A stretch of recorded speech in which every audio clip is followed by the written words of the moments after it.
Salam semua para tetua, jumpa lagi bersama Mimin, di channel Alurmu. Semoga para pendengar Alurmu selalu senantiasa dinaungi kebahagiaan, kesehatan, serta rezeki yang cukup.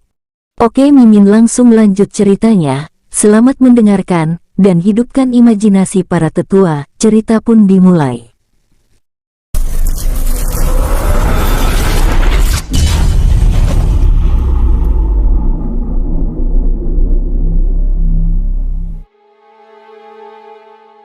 Pada saat King Ruo dan Sang Tua Gudu sedang berbincang-bincang, tidak lama kemudian Gu Seng kembali ke dalam ruangan itu.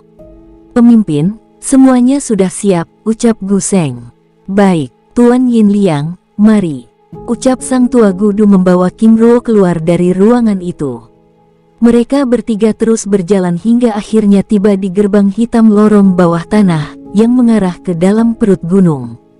"Pemimpin," ucap beberapa penjaga yang merupakan para kultivator Dewa Surga menyapa sambil membuka pintu gerbang tersebut.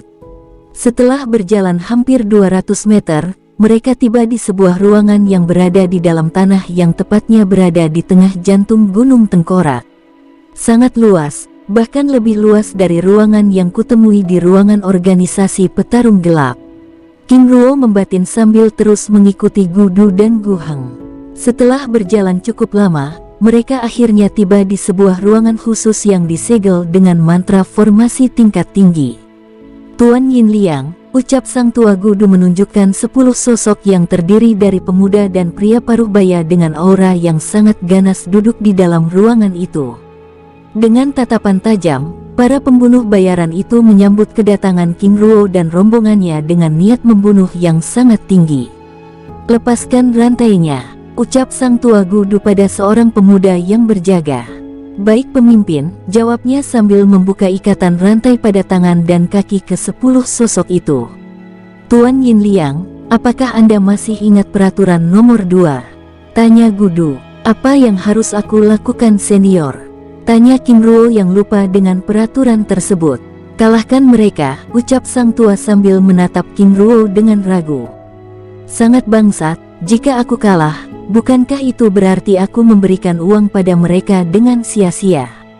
Tidak heran harganya bahkan hampir sama dengan harga lelang senjata tingkat tinggi di rumah lelang," batin King Ruo sambil menatap para budak tersebut. Dari 10 pembunuh, 4 di antara mereka adalah kultivator surga tingkat menengah, dan sisanya adalah kultivator surga tingkat dasar. "Baik, senior, jelaskan aturannya," tanya King Ruo dengan tenang. "Junior, tenanglah, ini bukan pertarungan berkelompok, mereka akan maju satu persatu," jawab Sang Tua Gudu. "Baik, aku mengerti," jawab King Ruo tenang sambil memikirkan strategi untuk melawan para petarung tersebut. Jika mereka melawan secara bersamaan, mungkin akan sangat menyulitkan.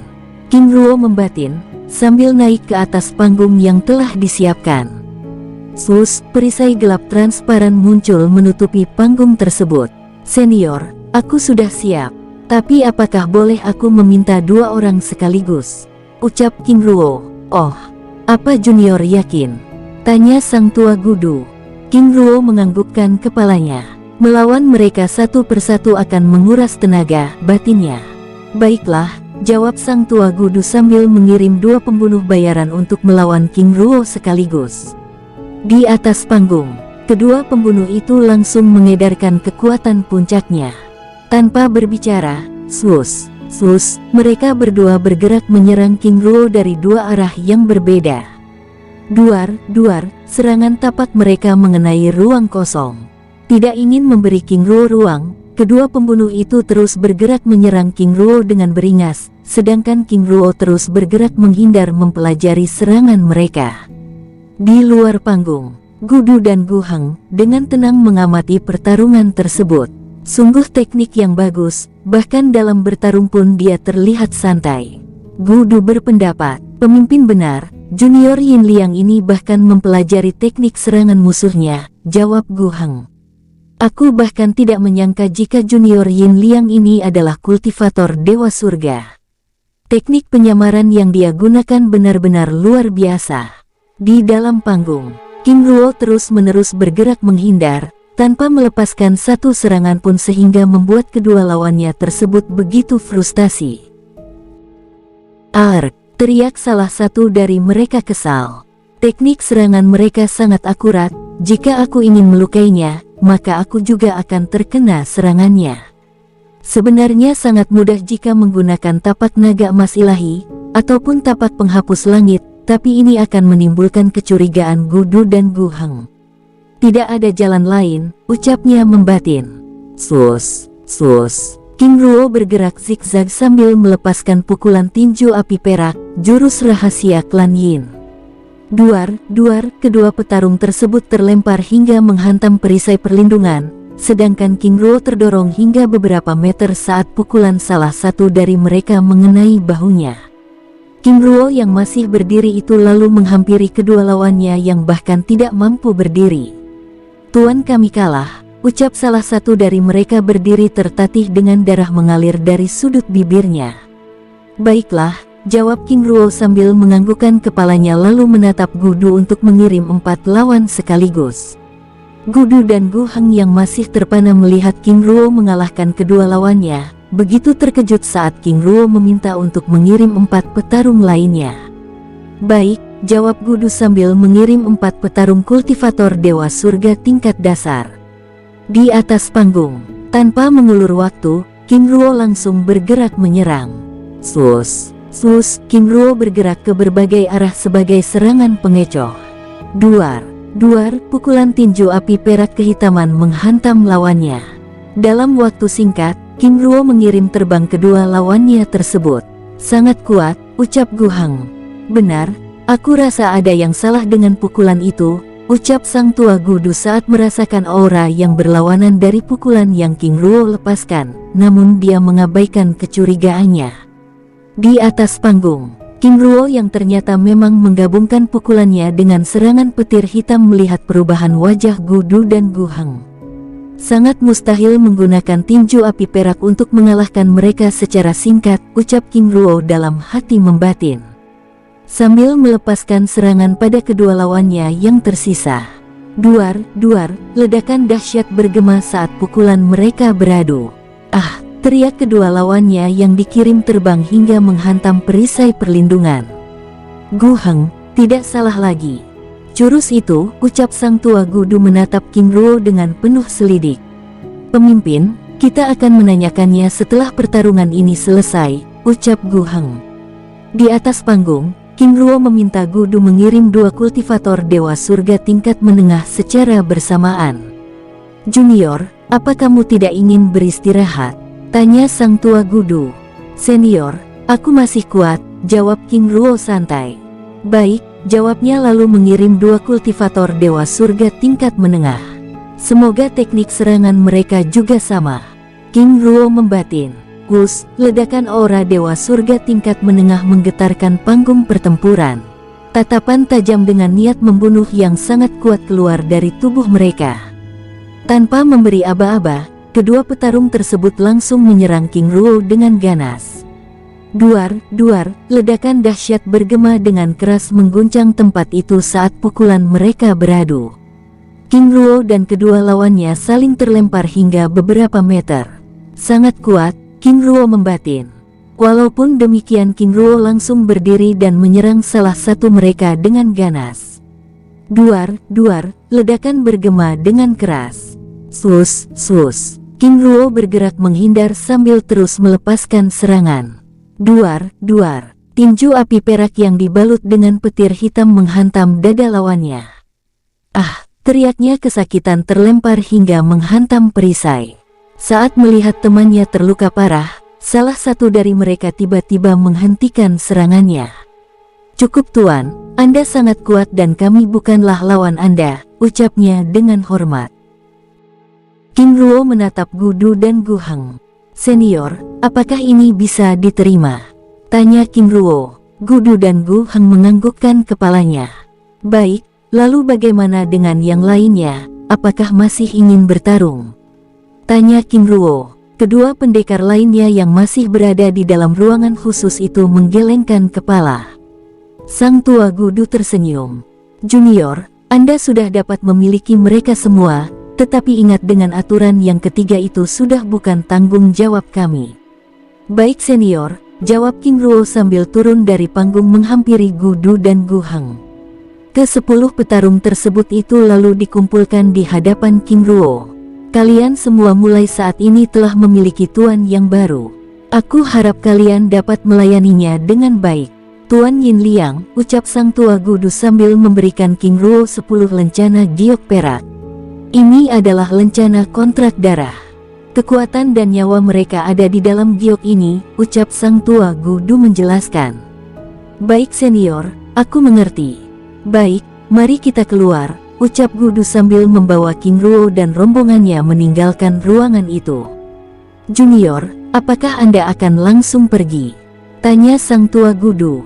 Benar senior, tapi aku meminta waktu pada Anda agar mereka dapat memulihkan diri, ucap King Ruo sambil menatap para pelayan barunya tersebut.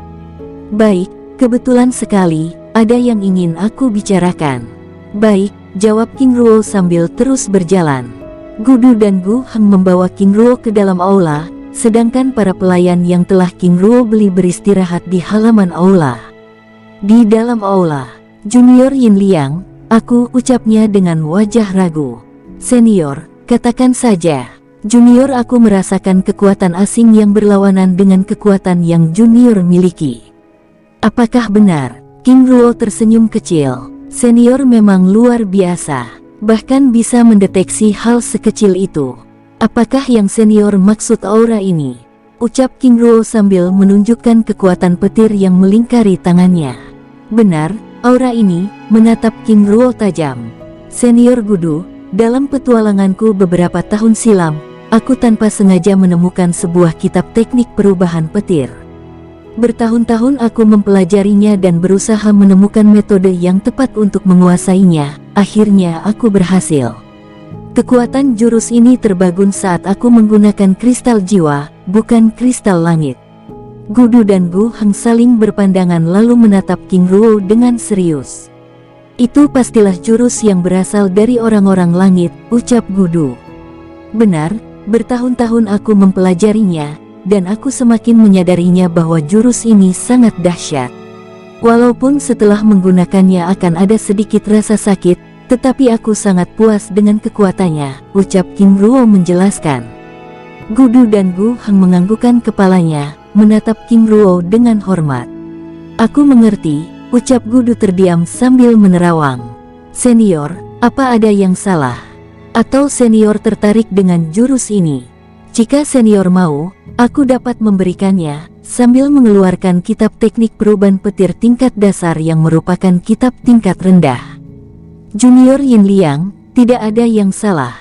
Kehadiran aura itu mengingatkanku pada seseorang yang sangat aku rindukan, ucapnya lirih. Senior, aku minta maaf, ucap King Ruo pelan. Junior, semua orang memiliki masa lalu, dan aku pun demikian. Tapi sudahlah, tidak perlu dibicarakan lagi. Jika senior tidak keberatan, senior dapat menceritakannya padaku. Siapa tahu aku dapat membantu, ucap King Ruo serius. Tidak. Itu adalah masa lalu yang buruk, dan itu sudah terjadi ratusan tahun yang lalu. Jika aku menceritakannya, Junior juga tidak akan tahu. Tapi aku ingin memberi sedikit saran, ucapnya sambil menatap King Ruo dengan serius. Silakan senior, penyesalan selalu datang di akhir, oleh karena itu jangan merusak awal yang baik. Senior, terima kasih.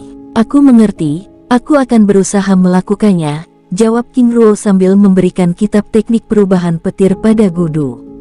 Junior, ini. Aku sudah menguasainya, lalu untuk apa aku menyimpannya, jawab King Ruo santai. Terima kasih Junior, ucap Gudu sambil meraih kitab tersebut dan menyimpannya. Setelah berbincang-bincang cukup lama di tempat itu, King Ruo lalu undur diri. Senior Gudu, Gu Heng, maaf aku tidak bisa berlama-lama, dan aku harus segera pergi, ucap King Ruo. Terima kasih Junior, senang bekerja sama dengan Anda, jawab Gudu dengan hormat. Senior, lalu bagaimana dengan Nona Yusi? Tanya King Ruo tiba-tiba. Oh, aku lupa mengabari Junior. Nona Yusi telah meninggalkan tempat ini pagi tadi. Baik, aku mengerti, jawab King Ruo sambil meninggalkan ruangan itu. Ditemani oleh Gu Heng, King Ruo menghampiri para pelayannya lalu meninggalkan tempat itu. Di gerbang kaki gunung, senior Gu Heng, terima kasih, ucap King Ruo sambil menangkupkan tangannya dengan hormat. Gu Heng dengan senyumnya yang ramah hanya menganggukkan kepala lalu menutup pintu gerbang tersebut. King Ruo terdiam sesaat lalu meremas tangannya, menghancurkan mantra formasi yang dia ciptakan di dalam kamar yang dia tinggali sebelumnya. King Ruo menatap para pelayannya yang baru tersebut dengan ramah. Kita akan memiliki banyak waktu. Yang terpenting saat ini adalah keluar dari tempat ini, ucap King Ruo. Baik tuan, jawab mereka sambil bergerak mengikuti King Ruo meninggalkan tempat itu. 500 meter dari gerbang tersebut, King Ruo dan rombongannya merasakan kehadiran aura yang sangat mengerikan di sekitar tempat tersebut. Tetap bergerak dengan tenang, ucap King Ruo sambil mengeluarkan lencana giok hitam yang diberikan oleh Gudu sebelumnya. Baik tuan, jawab mereka sambil terus bergerak. Setelah bergerak sejauh 8 km, aura yang sangat mengerikan itu akhirnya menghilang. Penyesalan selalu datang di akhir, oleh karena itu jangan merusak awal yang baik. King Ruo membatin, sepanjang jalan mengingat kata-kata itu. Setelah terus bergerak, mereka akhirnya tiba di tepi sungai dan berhenti di tempat itu. Tuan, apa ada yang salah? Tanya salah satu dari mereka. Tidak ada, hanya saja aku ingin memastikan, apakah kalian benar-benar mengikutiku atau tidak, ucap King Ruo sambil mengeluarkan 10 lencana giok perak yang diberikan oleh Gudu sebelumnya. Tuan, kami, tenanglah, ucap King Ruo sambil membuat segel tangan, memisahkan kekuatan darah dari lencana tersebut dan mengembalikannya pada mereka. Selain itu, dia juga menghancurkan lencana giok perak tersebut. Tuan, ini, ucap mereka heran saat melihat King Ruo tiba-tiba membebaskan mereka dari segel budak yang mengikat mereka. Mulai saat ini kalian semua bebas. Tentukan pilihan kalian masing-masing. Apakah mengikuti atau tidak? Semuanya aku serahkan pada kalian, ucap King Ruo dengan wajah serius. Tuan, ucap mereka ragu. Mengapa Tuan melakukan hal ini? King Ruo tersenyum ramah. Aku hanya membawa mereka yang benar-benar tulus melayaniku. Dan aku tidak ingin memaksa kalian melakukannya. Tapi Tuan telah membeli kami, dan kami tahu itu tidak murah. Benar, aku tahu itu, tapi untuk apa aku membawa kalian? Jika pada akhirnya kalian juga akan meninggalkanku, jawab King Ruo. Ke-10 pendekar tersebut terdiam, menatap King Ruo dengan bingung. Aku memberikan waktu 10 menit pada kalian untuk menentukan pilihan. Setelah itu, kita akan pergi, ucap King Ruo sambil menuju pohon besar yang tidak jauh dari tempat itu, dan berteduh. Sambil menunggu, King Ruo memeriksa pesan dari Li Hui, dan menanyakan pekerjaan Yan Xiaoer dan rombongannya. 10 menit berlalu, King Ruo lalu menemui mereka. Bagaimana, apakah kalian sudah menentukan pilihan? Tanya King Ruo. Tuan, aku Lin Ran, dan saudaraku Lin Song, dan Lin Hu akan mengikutimu sampai akhir hidupku, ucapnya sambil berlutut.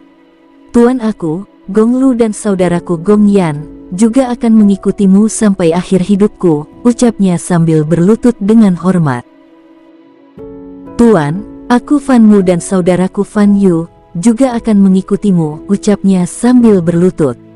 Lalu bagaimana dengan kalian? Tanya King Ruo pada 3 pemuda yang terlihat masih bingung.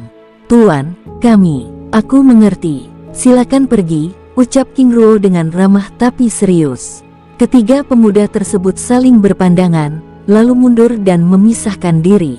Terima kasih Tuan, ucap mereka bertiga bersamaan lalu meninggalkan tempat itu. Tuan, mereka ucap Lin Ran sambil menatap ketiga pemuda tersebut. Aku juga memberikan kebebasan kepada kalian. Menjadi pelayanku bukan berarti kalian budakku. Dan kalian harus memahami hal itu. Apa yang aku makan, itu juga yang akan kalian makan. Jika aku menjadi kuat, kalian juga harus kuat.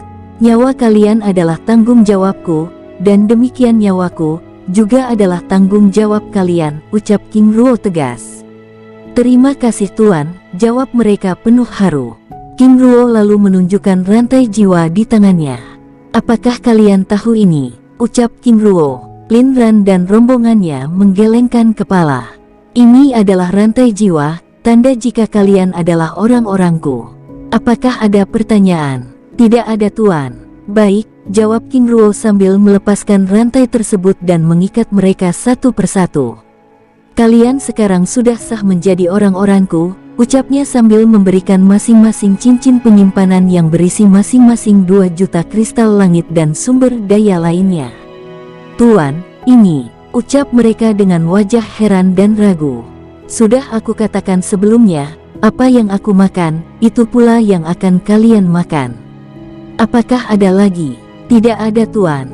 Slus, 7 bilah pedang yang sangat mengerikan muncul. Tuan, ini adalah pedang tingkat Dewa Surga, ucap mereka dengan wajah takjub. King Ruo menganggukkan kepalanya lalu memberikan pedang itu pada mereka satu persatu. Nyawa kalian adalah tanggung jawabku, dan nyawaku adalah tanggung jawab kalian, ucap King Ruo sekali lagi.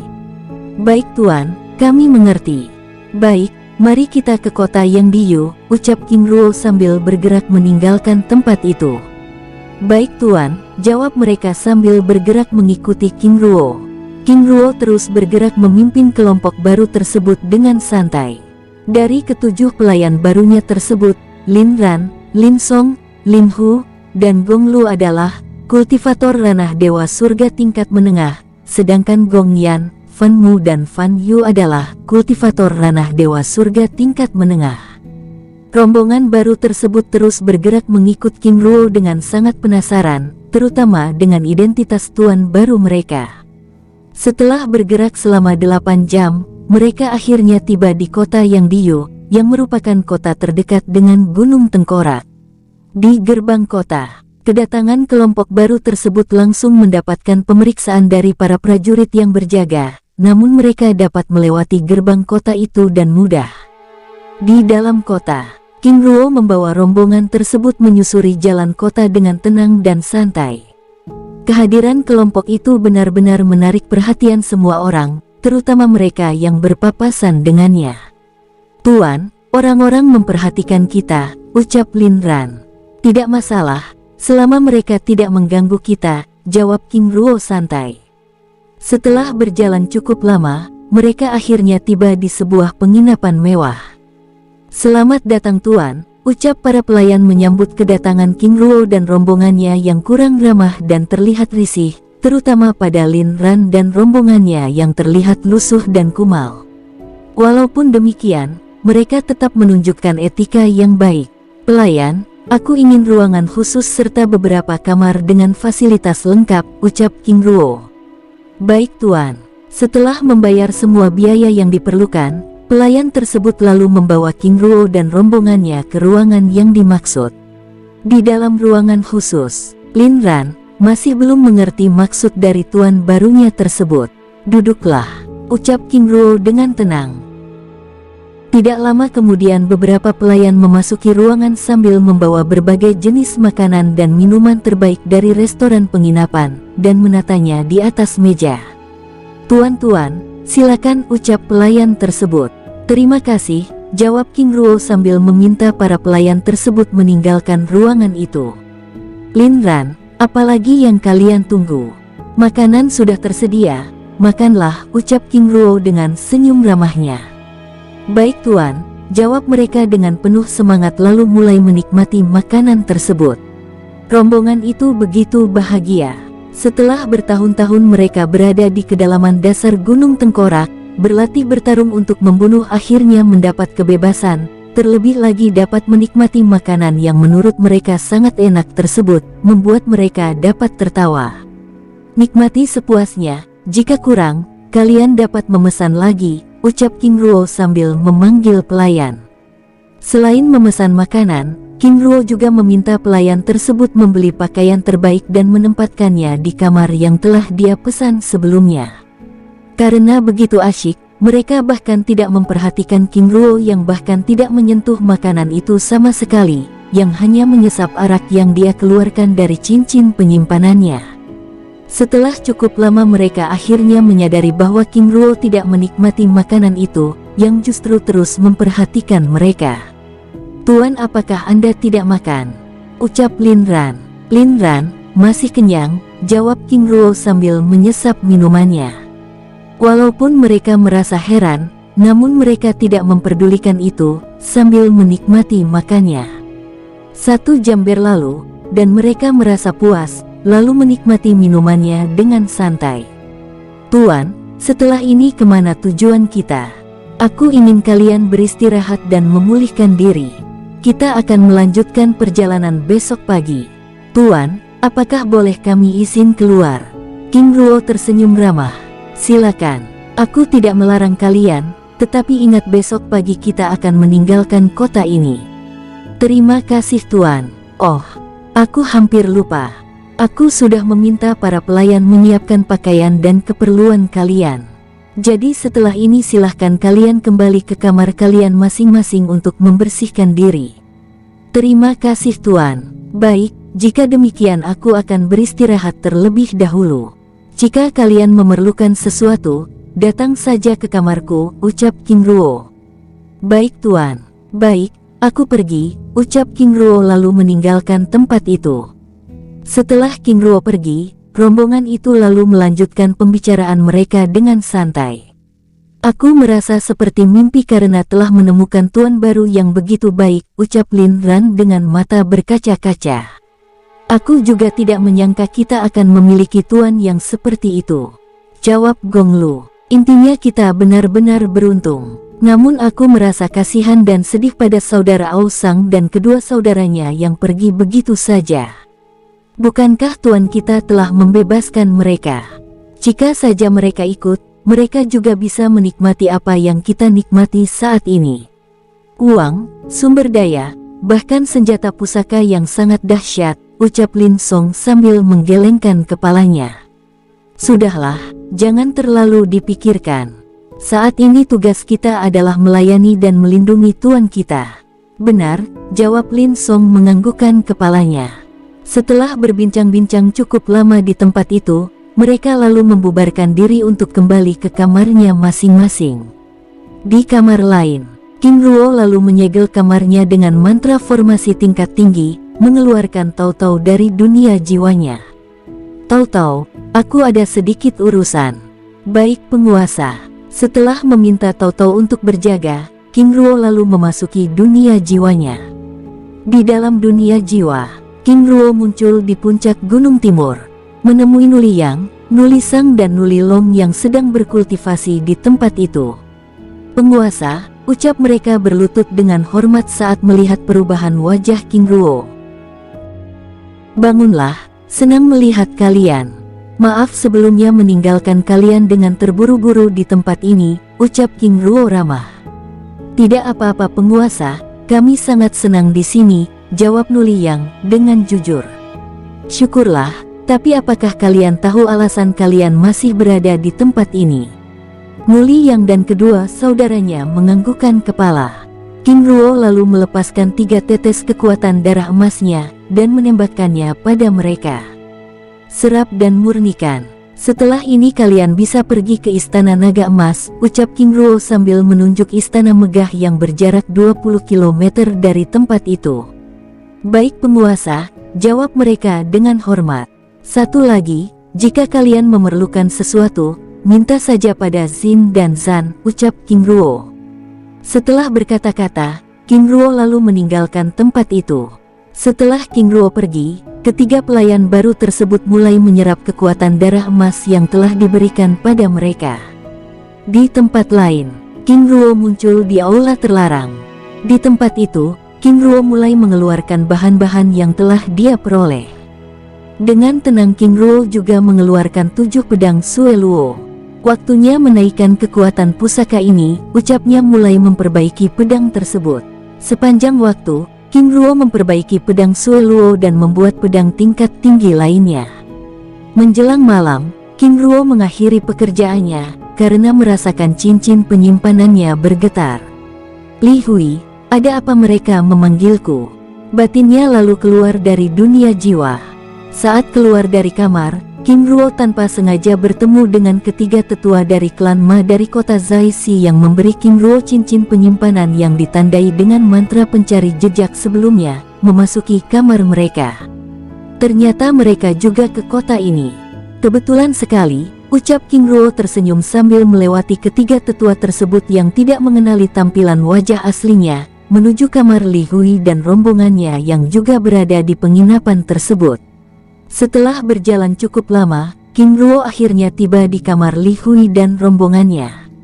"Jenderal, silakan masuk," ucap Li Hui mempersilakan dengan ramah. "Bagaimana dengan istirahat kalian?" "Baik Jenderal." "Baik, besok kita akan melanjutkan perjalanan, tapi aku ingin kalian mendahuluiku ke kota Yanbui. Setelah melewati kota Yanbui, maka kita akan melewati dua kota lagi, yaitu kota Heitogu dan kota Wenyi." "Baik Jenderal, tapi," jawab Li Hui ragu. "Maaf, aku hampir lupa. Apa yang ingin kalian bicarakan?" Li Hui menganggukkan kepalanya. "Jenderal, kami telah berbicara dengan Jenderal Yan Sauer, dan mereka memerlukan tenaga kami untuk membantu mereka di kota Yanbui dan kota seterusnya." "Apakah ada kendala?" "Benar Jenderal, saat ini mereka ada di Gunung Badai Hitam, dan mereka kekurangan kristal jiwa." "Hais, mengapa aku bisa lupa?" ucap King Ruo menggelengkan kepalanya. "Kira-kira memerlukan berapa juta lagi?" "Kurang lebih 30 juta Jenderal," jawab Tang Yin. "Baik," jawab King Ruo sambil memberikan cincin penyimpanan yang berisi 100 juta kristal jiwa. Jenderal ini, Li Hui dan yang lainnya ternganga. Gerbang teleportasi memerlukan tenaga penopang yang sangat banyak, jadi harus dipersiapkan dengan sungguh-sungguh. "Lalu bagaimana dengan keuangan kalian?" Li Huo tersenyum kecil. "Baik, aku mengerti," ucap King Ruo sambil memberikan 3 juta kristal langit. "Jenderal, ini tidak perlu sungkan. Jika ada sesuatu, katakan saja." "Baik Jenderal, apakah ada lagi?" tanya King Ruo. "Tidak ada Jenderal," jawab Li Huo. "Baik, jika demikian aku pergi dulu," ucap King Ruo sambil meninggalkan ruangan itu. King Ruo kembali ke dalam kamarnya dan berkultivasi sepanjang malam. Pagi hari, saat Li Hui dan rombongannya meninggalkan penginapan mendahuluinya, King Ruo memanggil Lin Ran dan rombongannya. Satu persatu mereka memasuki kamar King Ruo dan duduk dengan tenang. Setelah semuanya tiba, King Ruo tiba-tiba mengubah tampilan wajah Yin Huo dengan tampilan wajah aslinya. "Tutuan," ucap Lin Ran dan yang lainnya terkejut saat merasakan aura dari tubuh King Ruo yang begitu berbeda. "Lin Ran, ada apa?" tanya King Ruo. "Siapa Tuan sebenarnya?" "Aku King Ruo," jawab King Ruo santai. "Tuan aura ini," ucapnya penasaran. "Aku berasal dari tempat-tempat yang kalian sebut daratan langit, tetapi sebenarnya tempat itu adalah daratan tengah, karena masih ada lagi daratan yang lebih tinggi yaitu daratan ilahi." Lin Ran dan rombongannya terdiam, menatap King Ruo dengan tidak senang. "Kalian telah berjanji akan mengikutiku, dan kalian juga harus tahu rahasiaku. Apakah kalian menyesal?" Lin Ran dan rombongannya terdiam. "Katakan apa yang ingin kalian ungkapkan." "Aku adalah orang yang terbuka," ucap King Ruo. "Tuan, walaupun kami merasa tertipu tetapi kami tidak memiliki pilihan untuk menolak apalagi meninggalkan Tuan, tetapi bagaimana dengan kekuatan darah kita yang berbeda?" King Ruo tersenyum santai. "Terima kasih atas kesediaan kalian. Adapun kekuatan darah, semuanya dapat diatur," ucap King Ruo sambil membuka gerbang dimensi dunia jiwa. "Masuklah." "Baik Tuan," ucap mereka tanpa membantah dan ragu. Dengan tenang, Lin Ran dan rombongannya memasuki gerbang dunia jiwa. Di dalam dunia jiwa, Lin Ran dan rombongannya tiba di puncak Gunung Timur. Kedatangan mereka di tempat itu langsung disambut oleh Tu Hai dan Hu San yang kebetulan sedang berjaga di tempat itu. Lin Ran dan rombongannya begitu terkejut saat merasakan aura spiritual yang sungguh berbeda dengan kekuatan yang mereka miliki. Yang membuat mereka semakin takjub adalah pemandangan di tempat itu. "Saudara, selamat datang di dunia jiwa. Jika saudara sudah berada di tempat ini, berarti saudara semuanya adalah pelayan sah dari penguasa muda King Ruo, ucap Husan menjelaskan. Penguasa muda, ini terdengar aneh, ucap Lin Ran bingung. Saudara, tidak ada yang aneh. Tuan kita itu adalah orang yang sangat hebat, jawab Husan. Husan dan Tu Hai lalu membawa mereka berteduh di bawah pohon raksasa yang berada di puncak gunung tersebut dan mulai menjelaskan identitas King Ruo dengan rinci. Di dunia luar, King Ruo mengubah wajahnya dengan tampilan Yin Huo keluar dari penginapan tersebut dan turun ke lantai dasar penginapan, menunggu ketiga tetua dari klan Ma keluar dari kamarnya. Setelah menunggu cukup lama, ketiga tetua tersebut akhirnya muncul juga. Mereka begitu terkejut saat melihat sosok King Ruo yang berpura-pura tidak melihatnya. Waktunya beraksi, ucap King Ruo sambil meninggalkan tempat itu. Dengan tenang, King Ruo lalu melangkahkan kakinya meninggalkan penginapan menuju gerbang selatan kota. Dari jauh, King Ruo terus merasakan kehadiran ketiga sosok yang mengikutinya dengan diam-diam. Mereka terpancing, batin King Ruo senang. Setelah meninggalkan gerbang kota, King Ruo terus bergerak memasuki kawasan hutan dengan cepat, sambil meninggalkan jejak aura pada ketiga pria paruh baya tersebut. Di dalam dunia jiwa, Lin Ran dan rombongannya yang sedang mendengarkan penjelasan Husan dan Tu Hai, tiba-tiba mendapat pesan jiwa dari King Ruo untuk bersiap-siap. Saudara Husan, jika sudah mendapat panggilan dari penguasa seperti ini, apa yang harus kami lakukan? Ucapnya bertanya.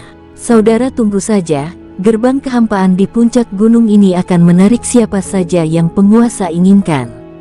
Baik, kami mengerti. Baru saja Husan selesai menjelaskan, tiba-tiba Lin Ran dan keenam rombongannya menghilang dari pandangan Husan dan Tu Hai.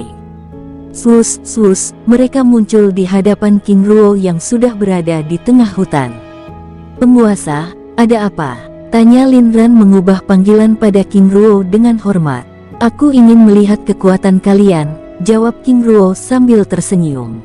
Maksud penguasa, bersembunyilah, kalian akan tahu nanti. Baik penguasa. Baru saja Lin Ran dan rombongannya pergi, tiga tetua dari klan Ma muncul, menatap King Ruo sambil menyeringai. Tuan muda, akhirnya kita berjumpa lagi. Maaf aku tidak ingin melihat kalian, jawab King Ruo santai sambil bergerak mengacuhkan ketiga tetua tersebut. Hei, jangan merasa kamu adalah tuan muda dari ibu kota dapat meremehkan kami, ucap sang tetua. Justru kalian ini yang melakukan pekerjaan yang remeh. Pertama kalian menandaiku dengan mantra pencari jejak, kedua kalian terus mengikutiku hingga ke tempat ini. Sebenarnya apa tujuan kalian? Tanya King Ruo. Tuan muda, tentu saja kami mau hartamu. Kapan lagi kami bisa melakukannya? Jawabnya sambil tertawa senang. Ternyata kalian sangat jujur. Jika aku boleh tahu, apakah kalian memang berasal dari klan Ma? Oh tentu saja, ucapnya sambil menunjukkan lencana klan Ma. King Ruo tersenyum santai. Aku kira kalian adalah perampok yang menyamar dan menggunakan lencana klan Ma untuk melakukan kejahatan. Karena kalian sudah jujur, aku juga ingin jujur. Pertama aku juga ingin harta kalian, dan akulah yang membunuh Ma Fan yang malang itu, ucap King Ruo sambil mengubah tampilannya menjadi Si Hong. Apa? Ucap para tetua kaget. Apakah kalian tidak menyadarinya? Sebagai kultivator tingkat tinggi, kalian sangat memalukan, ucap King Ruo sambil tertawa keras. Bajingan, ternyata pembunuhnya adalah kamu. Tetua, jangan marah-marah. Itu semua karena Ma Fan terus memprovokasiku. Karena kalian juga terus memprovokasiku, maka kalian juga harus mati, ucap King Ruo sambil menciptakan perisai kubah langit. Swung, kubah jaring emas raksasa muncul dari langit menutupi kawasan itu. Kamu ingin melawan kami sendiri, ucap pemimpin tetua sambil tertawa dengan keras. Siapa bilang tuan kami sendiri? Ucap Lin Ran muncul bersama rombongannya. Apa? Ketiga pria paruh baya itu terkejut. Kekuatan jiwa kalian sangat lemah. Kalian bahkan tidak menyadari kehadiran banyak orang. Sungguh mengesankan, ucap King Ruo keluar dari dalam kubah. Kamu pengecut, kamu hanya bisa mengandalkan orang lain. Tua bangka, jaga mulutmu. Kamu itu bukanlah lawannya, jawab Lin Ran sambil terus mendekati mereka. Lin Ran, lakukan sekarang, teriak King Ruo. Baik penguasa, jawabnya sambil melesat menyerang. Lin Ran, Lin Song, Lin Hu, Gong Lu, Gong Yan, Fan Mu dan Fan Yu bergerak mengepung dan menekan ketiga tetua sambil melepaskan pukulan terkuat mereka masing-masing. Sus, sus, tapak jaring laba-laba hitam raksasa muncul menghujam ketiga tetua tersebut. Duar, duar, ledakan keras bergema dengan dahsyat saat pukulan Lin Ran dan rombongannya dihadang oleh ketiga tetua tersebut. Bahkan artefak tingkat tinggi yang mereka gunakan hancur seketika. Ledakan dahsyat itu sampai membentuk kawah raksasa dengan kedalaman 20 meter. Ah, teriak ketiga tetua tersebut terbenam di dalamnya. Tanpa memberikan kesempatan, Lin Ran dan Lin Song langsung melepaskan pukulan susulan. Duar, duar, ledakan keras sekali lagi bergema dengan dahsyat dan benar-benar melukai ketiga tetua tersebut dengan parah. Penguasa, bagaimana? Tanya Lin Song menatap King Ruo yang mengamati pertarungan tersebut dengan santai. Selesaikan sekarang juga, ucap King Ruo. Baik, jawab mereka bertujuh bersamaan. Tanpa ragu, Lin Ran dan rombongannya lalu membunuh ketiga tetua tersebut. Sungguh tanpa perlawanan, ucap King Ruo sambil menghampiri mereka. Lin Ran menghampiri King Ruo sambil menyerahkan 3 cincin penyimpanan dari ketiga tetua tersebut. Dengan tenang King Ruo mengambil beberapa batu langka, lalu mengembalikannya kepada mereka. Ambil dan bagikan dengan rata, ucap King Ruo. Baik penguasa, baik. Mari kita pergi, ucapnya sambil bergegas meninggalkan tempat itu. Tanpa membantah, Lin Ran dan rombongannya lalu bergerak mengikuti King Ruo. Dalam perjalanan, Lin Ran dan rombongannya terus menatap punggung sang tuan yang mendahului mereka dengan hormat. Penjelasan Husan dan Tuhai yang baru saja mereka dengar, benar-benar membuka mata dan pengetahuan mereka. Lin Ran, apakah kalian selama ini pernah keluar dari Gunung Tengkorak? Tidak pernah penguasa, kami hanya dilatih bertarung dan membunuh. Selain itu, kami tidak memiliki kekuatan untuk melewati ratusan laba-laba raksasa yang menjaga kawasan gunung. Lalu bagaimana ceritanya kalian bisa berada di tempat itu? Tanya King Ruo. Kami semua yang ada di tempat itu adalah korban perang.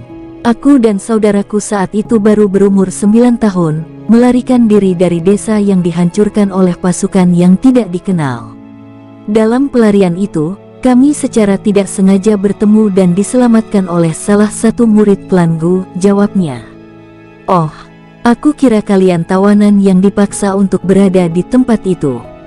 Tidak penguasa, setiap kami yang ditolong oleh mereka murid klan Gu akan mendapat penjelasan terlebih dahulu. Maksudnya, tanya King Ruo. Mereka selalu menjelaskan dengan rinci, jika kami memasuki klan Gu, maka kami akan dilatih menjadi pembunuh dan menjalani kehidupan yang sangat sulit. Kerasnya kehidupan itu membuat sebagian di antara kami ada yang pergi, bahkan ada yang bunuh diri. Lalu mengapa kalian dirantai? Itu hanya akal-akalan dari pemimpin Gudu. Dia ingin setiap orang yang membeli kami memiliki kesan bahwa kami adalah budak yang menakutkan. Aku mengerti, ucap King Ruo sambil tersenyum kecil. Sepanjang jalan meninggalkan kota Yang Diyu, King Ruo berbincang-bincang dengan Lin Ran dan rombongannya dengan santai. Penguasa, sebelumnya Anda mengatakan ingin menguji kemampuan bertarung kami.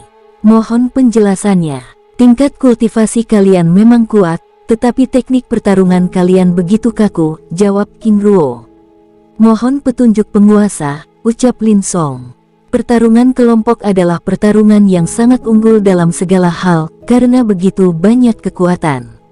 Masalah utama dalam pertarungan tersebut adalah seringnya serangan yang tidak efektif dan efisien sehingga membuat waktu pertarungan begitu lama.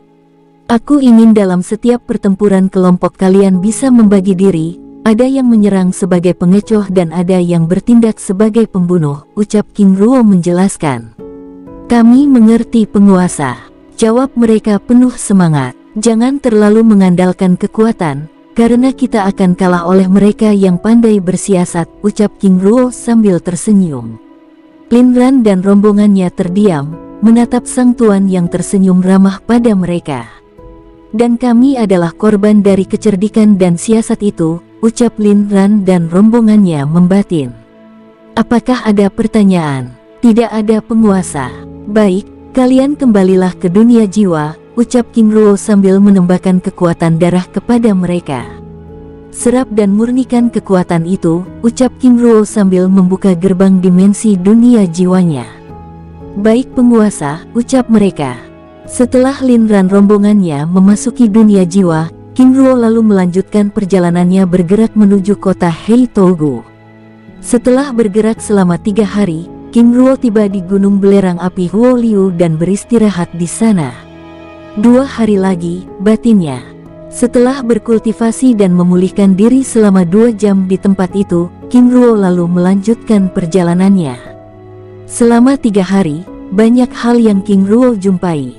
Sebagian banyak adalah kelompok pemburu dan perampok liar, namun King Ruo terus menghindari kelompok itu karena tidak ingin menghambat perjalanannya. Dalam perjalanan itu, King Ruo juga terus berpikir dan mencari strategi hingga akhirnya menemukan sebuah ide. Semoga di kota Heitougu ada sesuatu yang menarik, batinnya sambil terus bergerak dengan kecepatan puncaknya. 2 hari kemudian, King Ruo tiba di kota Heitougu. Kedatangannya di kota itu mendapat pemeriksaan yang sangat ketat. Selain menunjukkan identitas, King Ruo juga diminta mengeluarkan kekuatan darahnya dan membayar biaya masuk. Silakan tuan, ucap sang komandan pasukan sambil membuka gerbang kota setelah King Ruo menyerahkan 100 butir kristal langit. Di dalam kota, dengan tampilan Lin Ran dan aura Yin Huo, King Ruo langsung menuju pusat kota. Setelah berjalan cukup lama, King Ruo akhirnya tiba di sebuah restoran yang berada di kota itu. Di tempat itu King Ruo hanya memesan minuman lalu duduk pada meja yang berada di lantai dasar. Para pengunjung yang ramai di tempat itu terlihat tegang dan diam sehingga membuat tempat itu menjadi lenggang. Ini aneh, ucap King Ruo membatin lalu menghampiri seorang pemuda yang tidak jauh dari mejanya. Saudara, apa yang terjadi? Mengapa semua orang tampak tegang? Tanya King Ruo. Pemuda itu menatap King Ruo dengan heran. Saudara, apakah Anda baru tiba di kota ini? Tanya pemuda itu. Benar, aku baru saja tiba, jawab King Ruo jujur. 2 hari yang lalu, pihak kota menerima informasi dari ibu kota dan mengumumkan bahwa Jenderal Mogui Wei dan Mogui Tan beserta 20 prajurit yang mengawal Pangeran Mogui Ying tewas. Selain itu, Pangeran Mogui Ying dan Menteri Mogui Mao juga hilang, ucap pemuda itu menjelaskan. Lalu apa yang membuat kalian tegang? Tanya King Ruo. Saudara, saat ini pihak kekaisaran sedang melakukan penyelidikan, dan mereka mengumumkan bahwa jika mereka menemukan anggota klan kami yang terlibat, maka pihak kekaisaran akan membinasakan klan kami hingga ke klan cabang terkecil, jawab pemuda itu. Mengapa pihak kekaisaran bertindak seperti itu? Ucap King Ruo mendengus kesal. Sang pemuda hanya bisa menggelengkan kepala. Klan Mogui memang mengerikan, ucap sang pemuda. King Ruo terdiam sesaat. Saudara, apakah Anda memang berasal dari kota ini? Tanya King Ruo. Benar saudara, jawab pemuda itu. Jika demikian, apakah saudara tahu tempat berburu hewan buas? Tanya King Ruo. Mengapa saudara menanyakan hal itu? Jawab sang pemuda. Saudara, berdiam diri bukankah hal yang sangat membosankan? Lagi pula melatih diri dan berburu adalah sesuatu yang sangat penting, ucap King Ruo sambil tersenyum ramah. Pemuda tersebut terdiam, menatap King Ruo dengan lekat.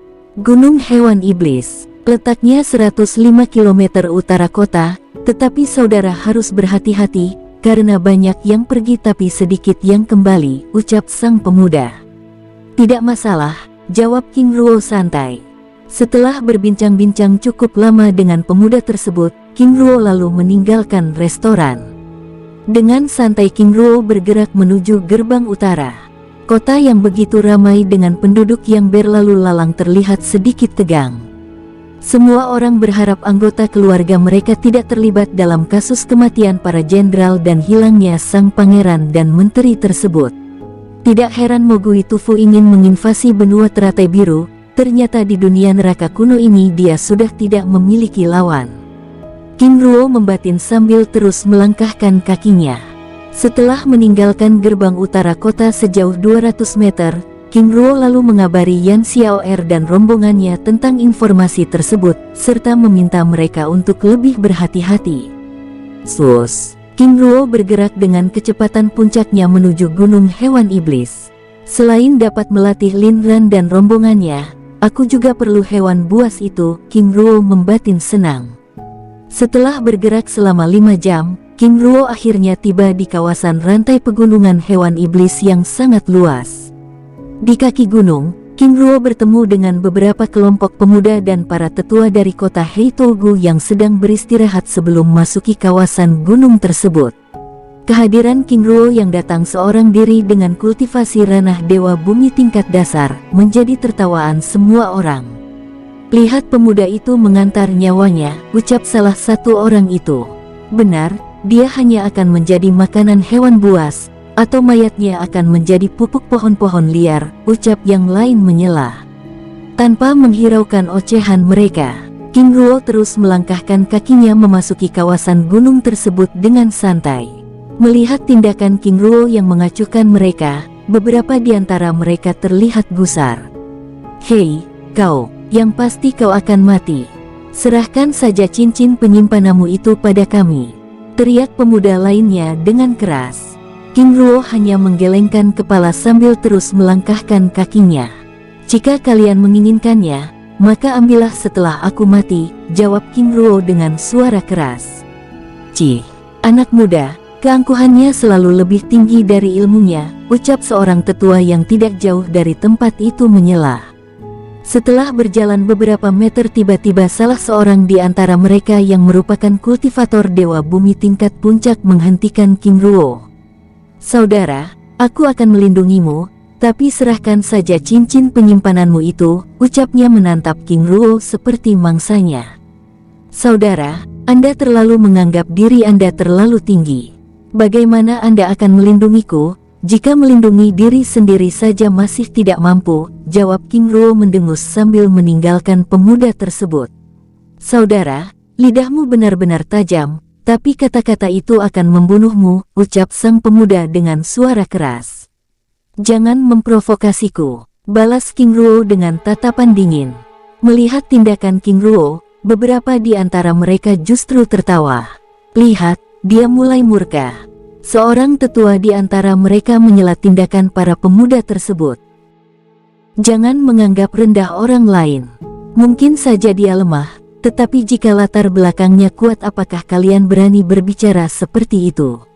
Ucap sang tetua. Tetua, jika dia memiliki latar belakang yang kuat, dia pasti memiliki pengawal. Lagi pula di kota Heitogu ini bangsawan mana yang lebih kuat dari klan Jie kami, ucap seorang pemuda menjawab dengan sombong. Semua orang yang ada di tempat itu terdiam, menatap pemuda tersebut sambil menganggukkan kepala. King Ruo hanya menggelengkan kepalanya sambil melanjutkan perjalanannya. Lihat, pemuda itu bahkan tidak memberi wajah pada saudara, ucapnya sambil menunjuk King Ruo yang semakin menjauh dari kelompok tersebut. Tuan muda, jangan ganggu dia. Aku rasa pemuda itu memiliki latar belakang kuat. Jika dia berasal dari latar belakang yang kecil, dia sudah pasti ketakutan mendengar nama klan kita. Seorang tetua menasehati tuan muda tersebut. Walaupun sudah dinasehati, tetapi pemuda tersebut masih saja memprovokasi King Ruo. Hei bajingan, apakah kau tuli?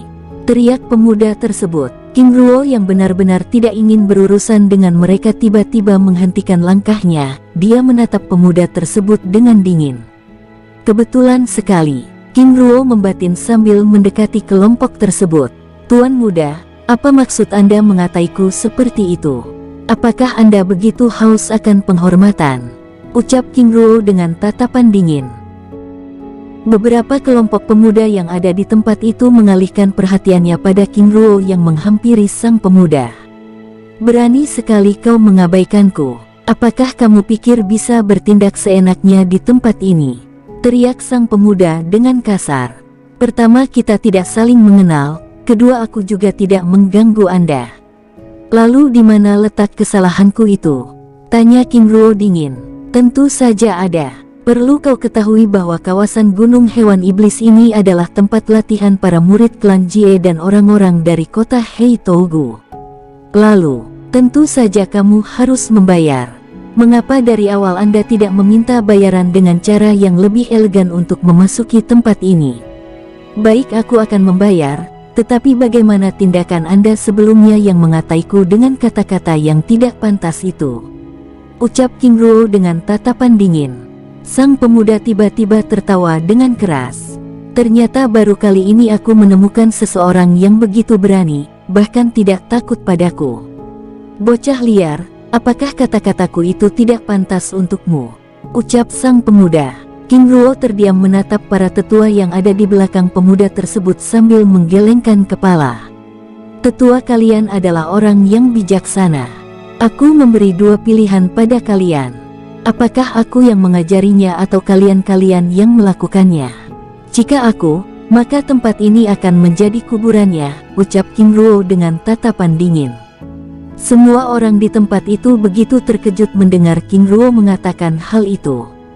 Sebagian di antara kelompok tersebut ada yang menghindar, dan sebagian lagi mendekat untuk memastikan apa yang terjadi pada pemuda tersebut.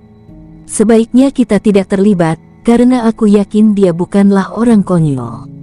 Jika dia berani berkata seperti itu, pasti dia memiliki latar belakang yang kuat, ucap beberapa kelompok langsung meninggalkan tempat itu. Beberapa tetua dari klan Jie itu saling berpandangan, menatap King Ruo dengan mengerutkan keningnya. Apa yang kalian tunggu? Apakah kalian anggap ancamanku ini sebagai gertakan angin? Tuan muda, jangan bercanda. Aku adalah orang yang tidak pernah bercanda dengan kata-kata. Lakukan sekarang. Jika aku yang melakukannya, tempat ini akan menjadi kuburannya.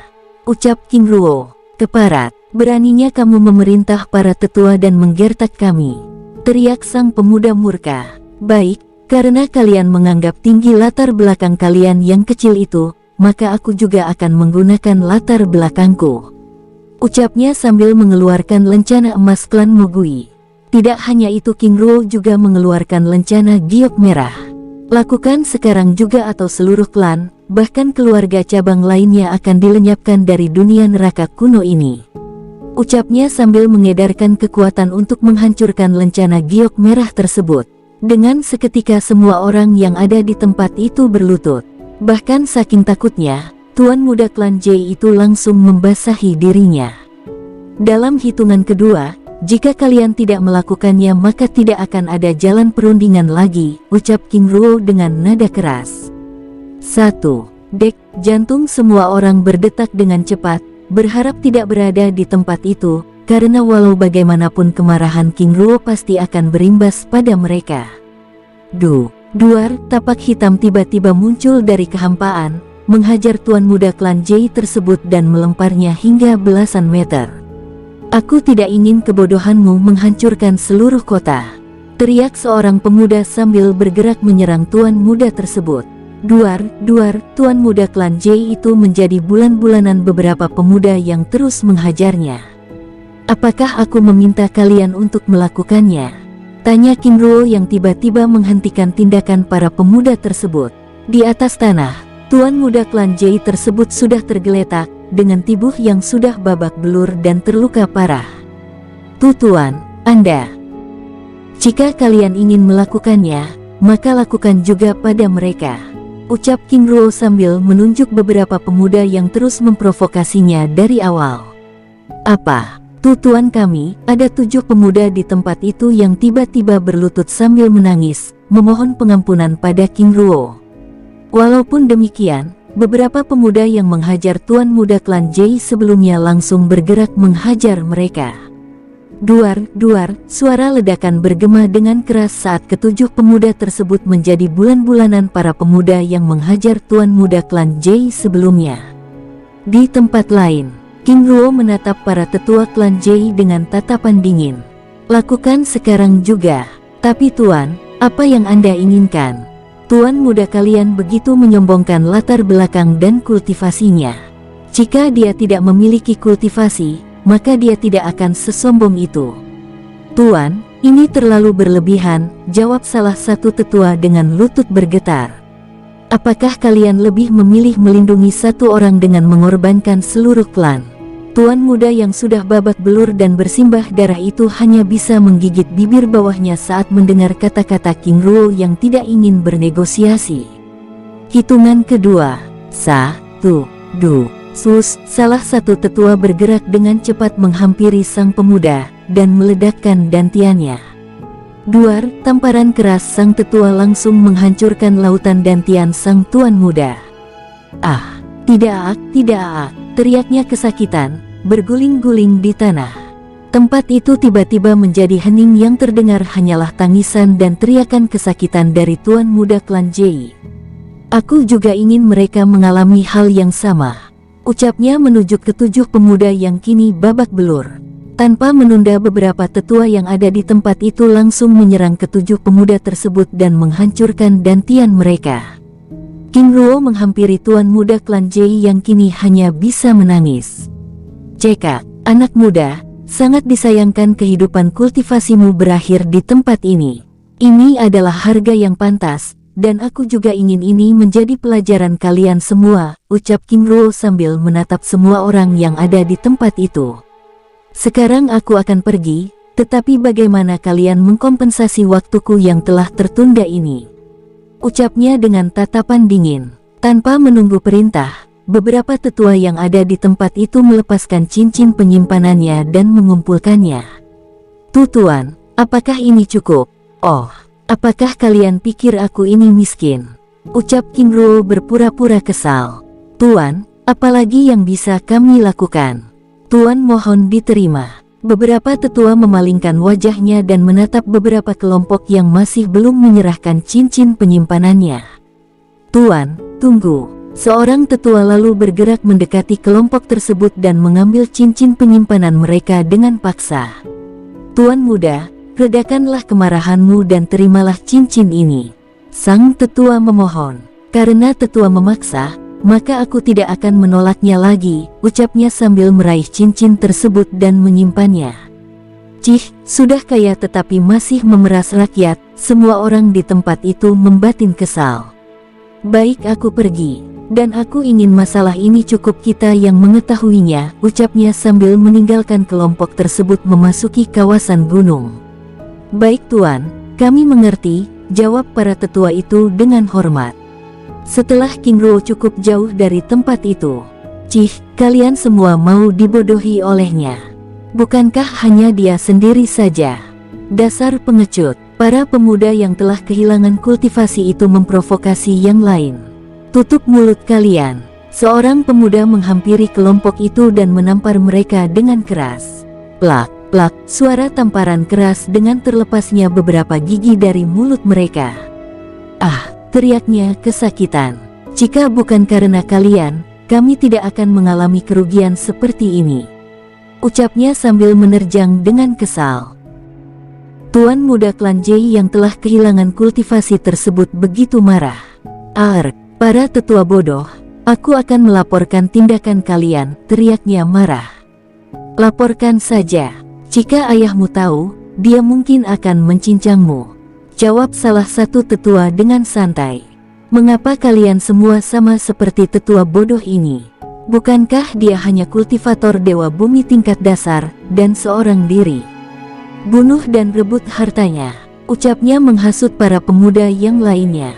Tuan muda yang bodoh, semua ini karena dirimu yang tidak bisa menahan mulutmu yang kotor itu. Seorang pemuda menghampiri sang tuan muda dan menamparnya dengan keras.